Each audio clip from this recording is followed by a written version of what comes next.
Kuruc Balázsnak hívnak, Art the Hungary. Ezt azért hangsúlyozom ki, mert legózási téma lesz, de nincs közünk a Lego Hungáriához, se a nyíregyházi legógyárhoz. Igazándiból dolgozunk velük, tehát például a nyíregyházi legógyárnak a születésnapja, 15. születésnapja volt tavaly szeptemberben. Legót vittünk a gyárnak a születésnapjára, de saját eszközökkel, saját tulajdonú dolgokkal foglalkozunk. Majd egy kicsit később lesz róla szó, hogy a Lego Hungáriával például most hétvégén is lesz egy együttműködésünk, de igazándiból nem számlázunk a Lego Hungária felé.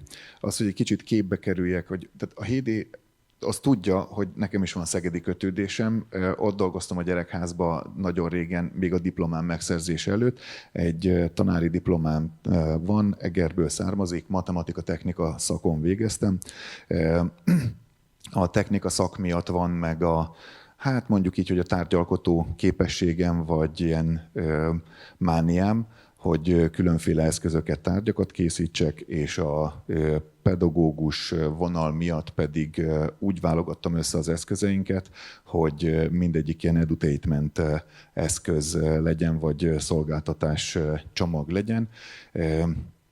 Nagyon fontos a légvár a gyerekek egyensúlyérzékének a fejlődése szempontjából, de semmilyen felfújható eszközünk nincsen, mert én nem találtam meg benne az edutainment lehetőséget, és csak ez alapján válogattam, az edutainment játszó tanulás alapján válogattam össze az eszközeinket.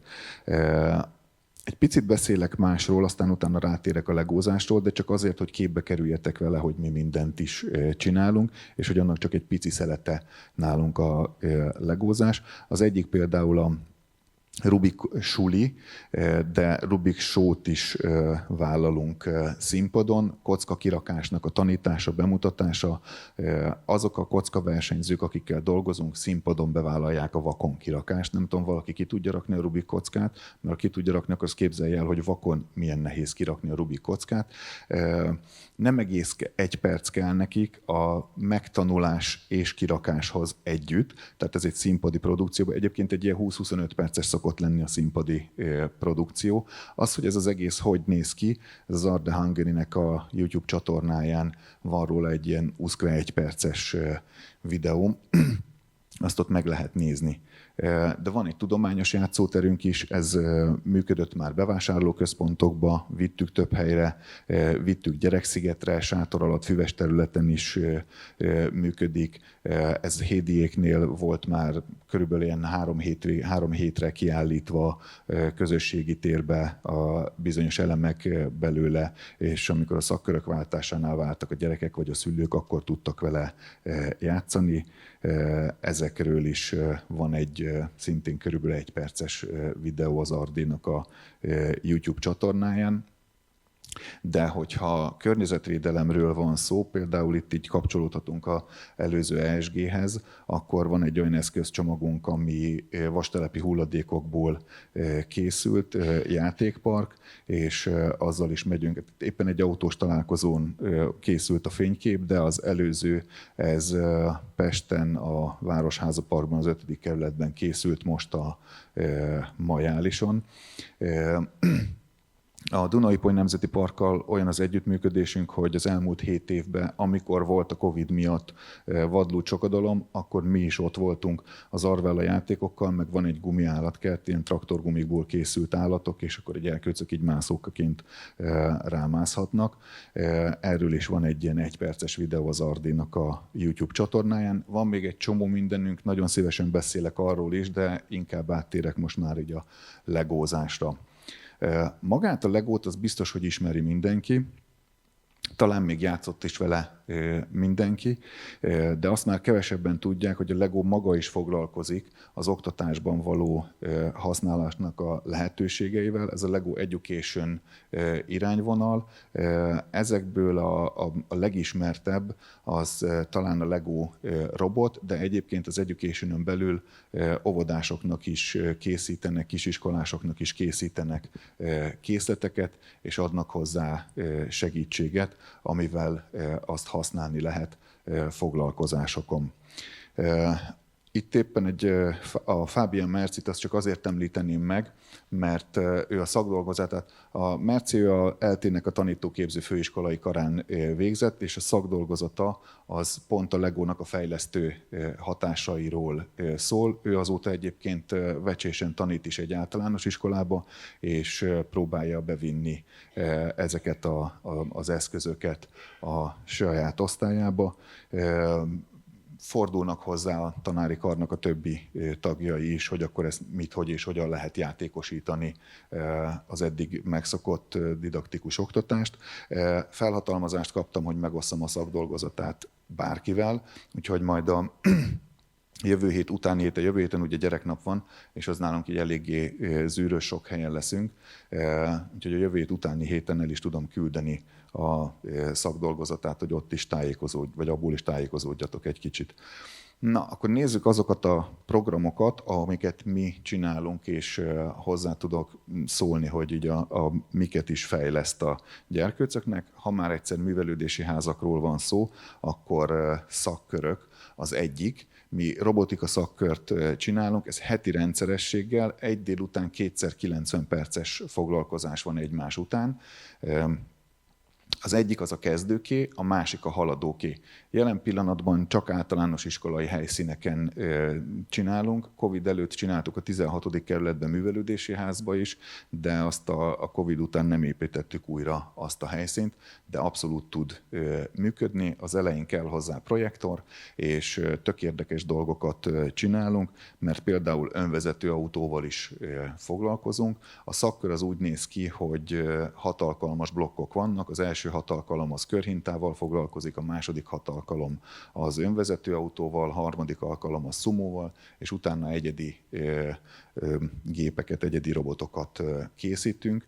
És ugye itt most így a Tesla meg az elektromos autóknak az előretörésével ők saját maguk tanulhatják meg. Maga a robotoknak a programozása az nagyon egyszerű, nem kódolni kell, hanem ilyen blokkokat kell összehúzni és paraméterezni.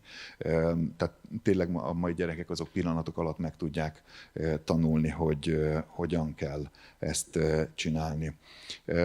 Mi elég jól állunk robotmennyiségből, tehát akár két szakköri helyszínt is tudunk egymás mellett csinálni. Ez mondjuk egy körhinta, ami van kezdőknek, meg a laptop mellette. Itt van, hogy néz ki, hogyha kimegyünk egy rendezvényre, de igazándiból, tehát a szakkörben a lineáris gondolkozástól elkezdve nagyon-nagyon sok minden, az erőforrás menedzsment, azt mind-mind meg tudják tanulni. Ugye ezek olyan szavak, amik így a mai világban a cégeknél elég fontos. Az erőforrás menedzsment például az nem áll mindig mindenkinek rendelkezésére minden. De vannak robotversenyek is, és a robotversenyekre felkészülés közben ott például a priorizálást, ez az FLL az egyik robotverseny, ami Magyarországon van. Egyrészt egy nagyon nagy nemzetközi rendszernek a része a magyarországi FLL, tehát most azok, akik a nemzeti döntőből tovább jutottak, azok azt hiszem, hogy Houstonba mehettek, Norvégiába mehettek, meg talán nem, Brazíliába 2 évvel ezelőtt volt egy Dunakeszi csapat, és ott képviselhették Magyarországot. Nagyon elütő a mai iskolai oktatástól az egy ilyen versenyfelkészülés. Eleve már csak abból, hogy szeptemberben megkapjuk a pályát, és szeptember legelején, augusztus végén, és januárban vannak a versenyek. Tehát gyakorlatilag 4 hónapig ugyanarra készülünk. A mai oktatásban én nem tudok semmi olyanról, amire 4 hónapig folyamatosan kellene a gyerekeknek koncentrálni. Itt meg, ha úgy van a szakkör, akkor heti rendszerességgel vesszük elő. Ugyanazt a témát mindig fejlesztünk, és ráadásul nem csak robotgame van, hanem prezentációt kell neki készíteni a robot designról, ki kell állni zsűri elé. Ráadásul ugye, hogyha nemzetközi térbe jutnak ki, akkor már mindezt angol nyelven kell nekik csinálni. Van egy csapatszellem, tehát összesen 4 téma van, amire pontot kaphatnak, és ebből csak az egyik a robot game, egy 2,5 perces futam. A priorizálás az pedig úgy jelenik meg legelőször, hogy annyi feladat van, 2,5 perc a robot game, és annyi feladat van, hogy már úgy állnak neki a készlet összerakásánál, hogy tudják, hogy nem lehet az összes feladatot megcsinálni. És jönnek a variációk, hogy akkor Ha ezt így csináljuk, akkor ezt ilyen biztonsággal tudjuk megcsinálni, de ennyit ér. Ez ugyan kevesebb pontot ér, hogyha errefelé megyünk, de sokkal nagyobb biztonsággal meg tudjuk csinálni. Egyáltalán mik azok a feladatok, amikre építünk robotot, amikre ráhajtunk, hogy beleférjen a 2,5 percbe, ugyanis a 2,5 perc után benyúl a bíró a pályára, és megállítja a robotot, és akkor pontozzák le. Ugyanúgy, mint egy rendes versenyen, itt is okleveleket és díjakat kapunk, ezt éppen most szedtük, vagy a mostani versenyen kaptunk az AKG-ban 2 serleget és 5 oklevelet. Néha fogok így a pénzről is beszélni, itt csak azért mondom, mert ez így nagyon jól számon követhető számszakilag. Amit most csinálunk szakkört, ahol már nem előszörre van szakkör, tehát a haladó csoport is fel tudott nőni. Egy szakköri foglalkozást a maximum 12 gyereket fogadunk szeptemberben, nyilván van belőle lemorzsolódás, de még most májusban is egy ilyen szakköri napra, ami 2 darab 90 perces foglalkozás, 50 000 forintnál több a részvételi díjnak a befizetése, ebből lehet kalkulálni, hogy érdemes-e egy ilyennel foglalkozni, ki lehet-e belőle gazdálkodni. Mi 3500 forintot szedünk egy gyerektől egy 90 perces foglalkozásra. A Pest környékieknek nagyon könnyedén tudok segíteni egy ilyen szakkörnek a beindításában, a vidékieknek inkább telefonos, e-mailes szakmai konzultáció az, amivel tudok segíteni, hogyha ilyen szakkörben gondolkodtok. Egy másik téma a Legónál a mozaik. Egy űrhajós mozaikot a mi mértékünkkel nézve, egy űrhajós mozaikot azt láthattatok itt kint, meg egyszer egyes kockákat, 16x16-os plét az volt, tehát ki lehetett próbálni, hogy néz ki a mozaik. De ez egy közösségi építés, tehát ahogy mi csináljuk, egyrészt lehet kiállítás is, ha kész mozaikot viszünk, meg egy közösségi építés akkor, amikor egy adott témára egy bizonyos épületet, vagy egy bizonyos rendezvénynek a mozaikját kell kirakni. Megvan annak az építő hatása, hogy a sok kicsiből hogyan lesz meg a nagy egész. Mert a gyerkőcök azt látják, hogy ilyen kis 2 tenyérnyi darabkákat raknak ki belőle, és adott esetben egy ekkora, vagy még egy ennél is nagyobb mozaik készül. Ez a mozaik egyébként egy 64 000 darab, kicsivel több mint 64 000 darabból álló Tesla mozaik. Itt Miskolcon csináltunk, és Miskolcon a Diósgyőri várat raktuk ki mozaikból. Ez pontosan ugyanakkora, mint ami kint van az űrhajós, csak el van forgatva 90 fokkal, de méretileg pont ugyanakkora, és a végén itt is odaálltak az élmény miatt lefotózkodni a mozaikkal. Tehát művészeti nevelés is van benne, tehát így visszatérve az előző ESG kapcsolódásra a cégeknél, akár a robotika szakkört, akár egy ilyen nagyobb mozaiknak a kirakását is meg lehet támogattatni, mert belefér az ESG támogatásba. Ez volt a legnagyobb mozaikunk, amit csináltunk, ez több mint 10 évvel ezelőtt készült, mert ez a Gagarinnak az 50 éves évfordulójára készült. Ez papírunk van róla, hogy 29,996 négyzetméteres volt, és több mint 470 000 darab egyszer egyes kockából készült. Ez mondjuk nem egy egynapos rendezvény volt, ahol ezt kiraktuk.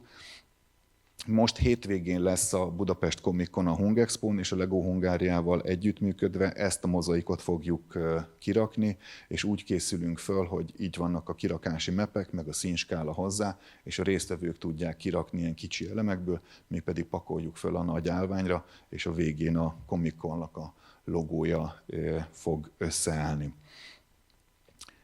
Alapvetően cégeknek csináljuk a csapatépítő programokat, de az, hogy egy vetélkedőben, egy városi vetélkedőben, egy többfordulós vetélkedőben legyenek ilyen programok, ezt abszolút el tudom képzelni. De akár még úgy is, hogy a tevékenységet nem mérjük, hanem csak így az első ilyen program, az egy láncreakciók program, ahol a kicsi 3-5 fős csapatok készítenek ilyen különféle szekciókat, és az egészet egy folyamattá rakjuk össze, és a golyók, itt például 2 piros golyót lehet látni, ott így, ha tudok ezzel vetíteni, mindegy, ott van lent az egyik a szürke lap előtt, és fönt majdnem középen van egy másik golyó, tehát gyakorlatilag ez úgy van megcsinálva, hogy a golyók pályán a golyók egymást váltsák és úgy lögdössék keresztül, így működik együtt.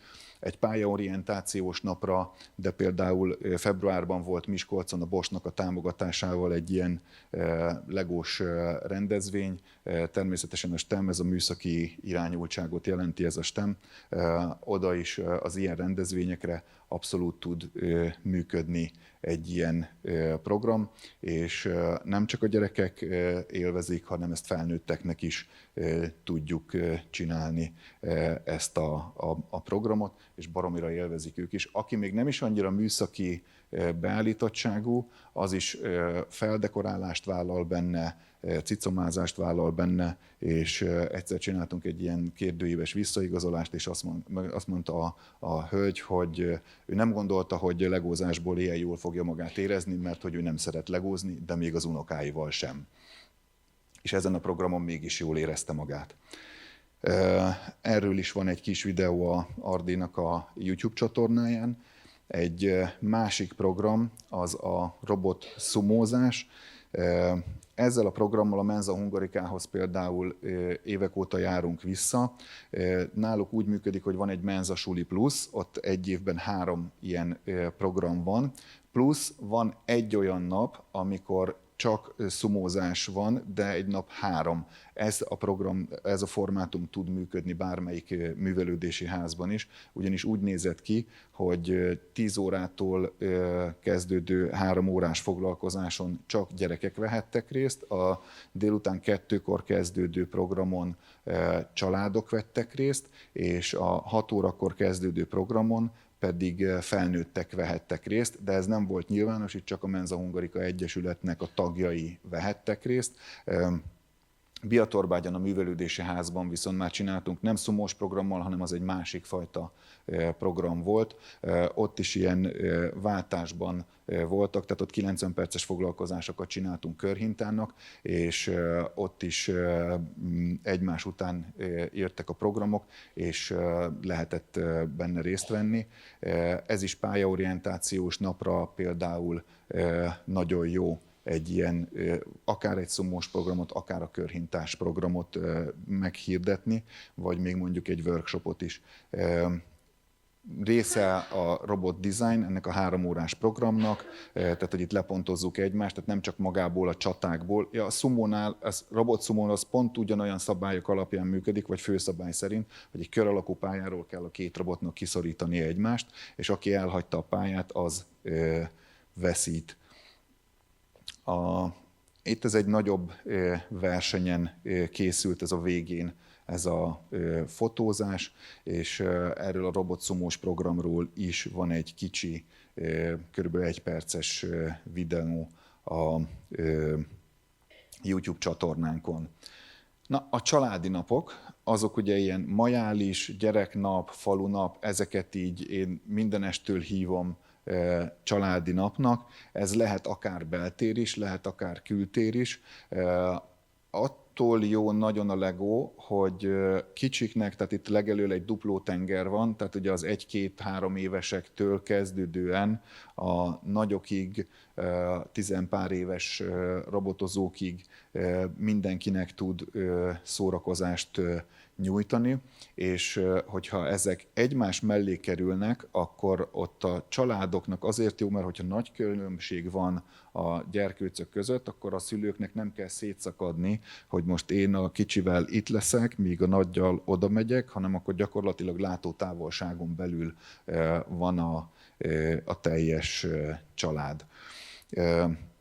A körhintás programmal szoktuk ilyenkor a robotika workshopot tartani.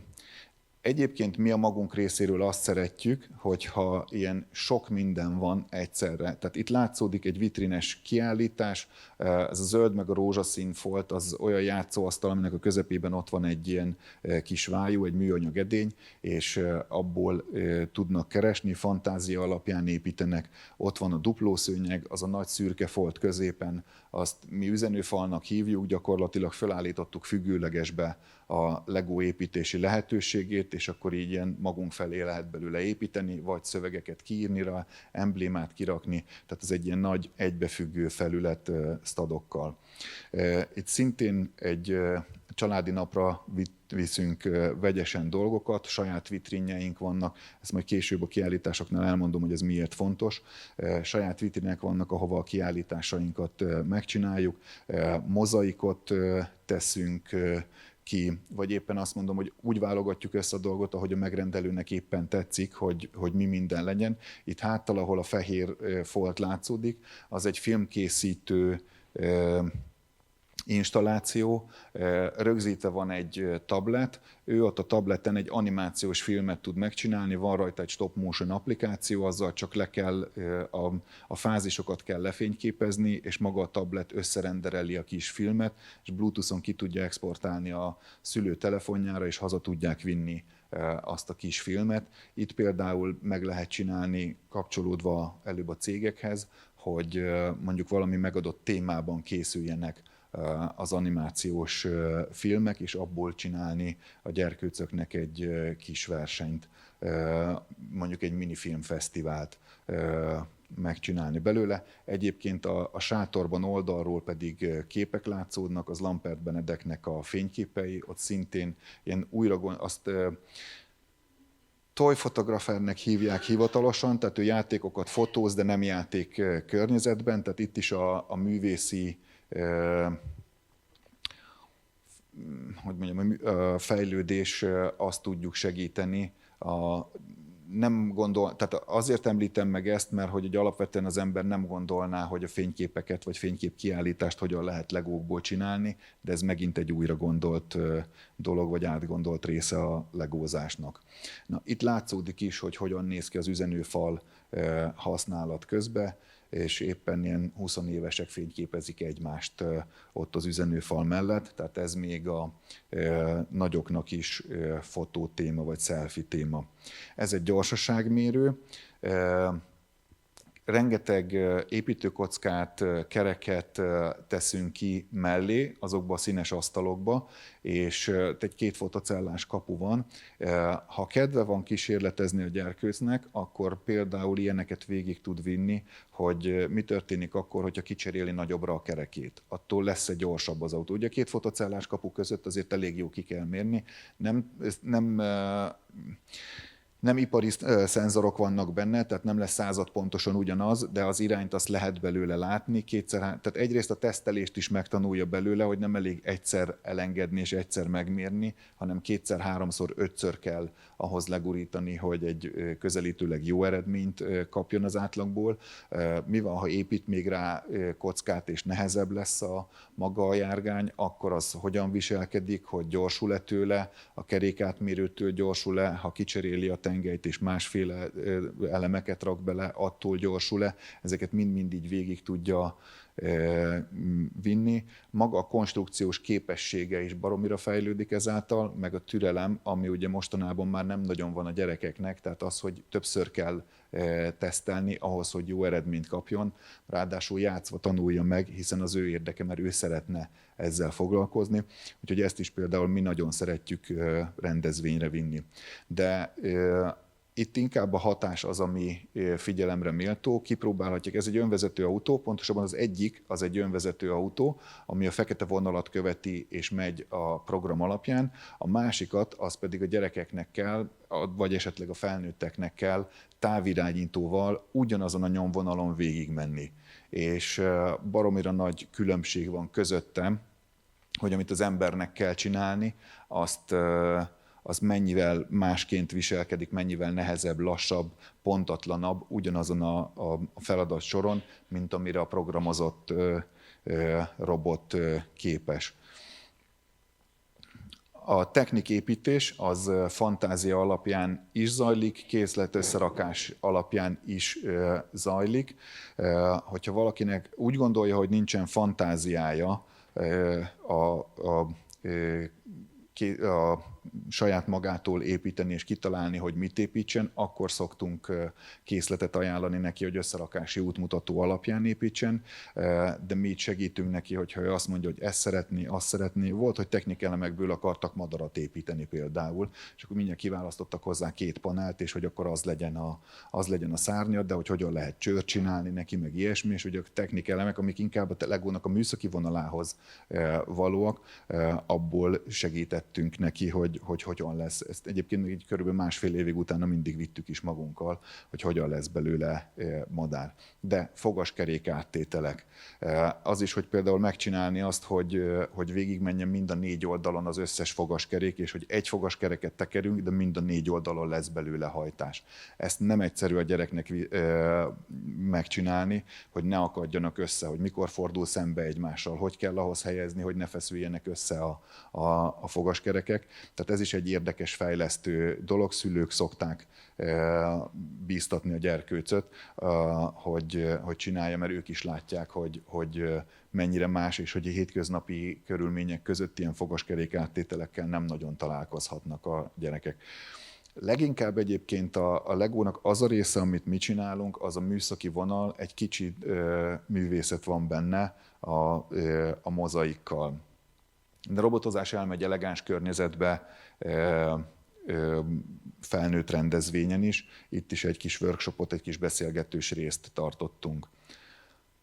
Konferencia. Alapvetően a művelődési házak nem szerveznek konferenciát, viszont például a Biatorbágyi Művelődési Háznál van, akinek kifejezetten az a dolga, hogy az önkormányzatnak a protokoll rendezvényeit szervezze meg, a testvérvárosi kapcsolatokat, és emiatt került bele ide, mert hogy ezeket a részeket én tudom konferenciának tekinteni.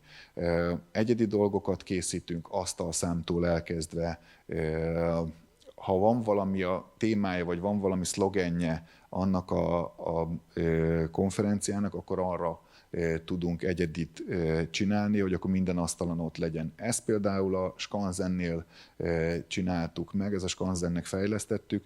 Egy program lesz az erdélyi tájegységben, és az erdélyi tájegységnek az unitárius templomnak a makettje, az készült el Legóból, egy olyan 220 darabos készlet lett ez így, és ezt rakják össze a program során, megkapják az elemeket, és a legvégén. Tehát, hogyha ezt csak azért mutatom, mert hogy majd a makettéknál kitérünk rá jobban, tehát, hogyha valami egyedit kell, de a városra jellemző dolgot, akkor például tudunk ilyen picit, és akkor ezt ilyen kvázi szóró ajándékként egy testvérvárosi kapcsolatnál haza lehet vinni, vagy ha egy néptánc találkozó van például Szegeden, akkor ott is lehet azt adni ajándékba. Emblémázott kockákat csinálunk még, de azt is lehet, hogy egy üzenet jelenjen meg a mozaikban. Ez egy konferencián volt, ahol a cégnek a standjára volt kitéve az az üzenet, amit ők szerettek volna közvetíteni a résztvevőkkel. Az autós rendezvényeket azt csak így összeszedtük, hogy a makett, az, ahogy az előbb is az erdélyi tájegységnél a templomot mutattam, csináltunk a Boschnak is például kéziszerszámra, de a PG-nek, a Gyöngyösi gyárának egy gyármakettet csináltunk, és akkor jönnének a kiállítások. A Chiliben csináltuk ezt a kiállítást, itt fontos az például, meg az EGRI kiállításnál, hogy saját vitrinnel dolgozunk, mert hosszú időre ott lehet. Tehát Egerben például a Márai Központban 2 hónapig volt kiállítva, és igazándiból csak hétvégén volt üzemeltető személyzet, és a jegypénztáros volt hozzá. Különben nem kellett, mert nem tudtak hozzá nyúlni. Mindjárt beletekerek. Ez volt a Máraiban a kiállítás. Mi tudunk menni kicsi helyre is, tehát egy ilyen 200 négyzetméteres színházteremben, ez Dunavarsányban készült, ez a kiállítás. Hogyha valakinek ettől nagyobb helye van, és fix bevételt szeretne, akkor az Entai Fecónak a telefonszámát azt oda tudom adni, meg ezt a videót, ahol ő elmondja, hogy mi mindennel foglalkoznak. Szegeden az Agórában ők úgy csinálják, hogy kibérlik a helyet, és mindenféle marketing tevékenységet ők tesznek mögé, ők szedik a jegyet, tehát ez egy fix összeg az intézménynek. Szolnokon is voltak, az Agórába, ezt a kis videót, hogy mi kell ahhoz, hogy számára érdekes legyen egy helyszín. Tehát például mondjuk ez Mosonmagyaróváron volt, és ez a nagyterem, és még 4 másik helyszín volt akkor a kockanapoknak a kiállítása, tehát a Fecónak azt a kis videóját is el fogom tudni küldeni e-mailben, és ezzel végére is értünk annak, hogy mi mindent csinálunk fejlesztés terén a LEGO eszközökkel.